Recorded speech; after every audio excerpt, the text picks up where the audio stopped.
ঠিকভাবে ওনাকে চিনতাম না, কিন্তু তার ব্যাপারে যতটা জানি, যতটা শুনেছি, উনি একটা মহাপুরুষ ছিলেন। আর উনি এখানের লোকালিটির জন্য ফাইট করেছিলেন, লড়াই করেছিলেন সাংবিধানিক করে। আর সে এখানের গ্রামের নিয়ে অনেক লড়াই করেছেন।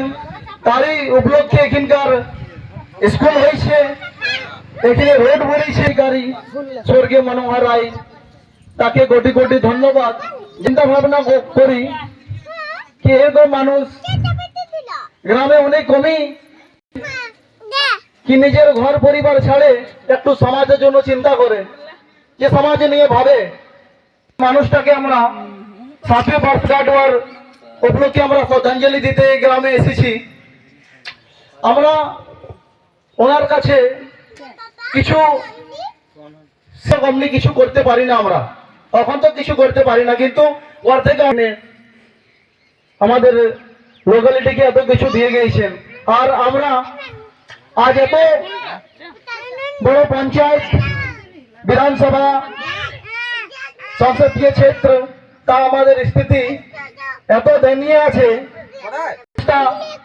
চলতে পারো আমাদের গ্রামীণ তো সে সংস্থাটা পৌঁছতে পারে না। তার কারণ কি না, আমরা জাগৃত নাই। আমাদের গ্রাম স্তরের শিক্ষা স্তরটা অনেক কম। আমাদের যে লোকাল মানুষ, তাদের কাছে শিক্ষা স্তর অনেকই নিচে স্তর। তার কারণ এটা হলো কি সরকারি বিভাগ থেকে শিক্ষা স্তরের কাজ ন্যূনতম ভাবে হয়েছে। শিক্ষা স্তরে হাল ফিলহাল যত মাধ্যমিক স্কুল হয়েছে সেগুলাতে কম্পিউটার বসানো গিয়েছে, কিন্তু আপনারা জানবেন কি কম্পিউটার যে স্কুল বসানো হয়েছে, স্কুল যে কম্পিউটার লাগিয়েছে, সেই স্কুলে ওই কম্পিউটার টিচার জন্য বিএড এর ছেলে চাইছিল, কিন্তু তার পেমেন্ট কত 7 থেকে 8 হাজার। কিন্তু কিছুদিন আগে তার উজাগার হইল কি তার অরিজিনালি পেমেন্ট ছিল 25,000। কিন্তু টোটাল আমাদের রাজ্য সরকারের নীতি যে শুধু হর জিনিসটাকে ঠিকার আন্ডারে দিয়া, আর ঠিকার আন্ডারের কারণে যে মানুষটা যে যোগ্যতা যার ভিতরে থাকে সেই জিনিসটাও ঠিকভাবে আনতে পারে না, ইয়া সরকার ওকে মৌকা দিতে পারে না।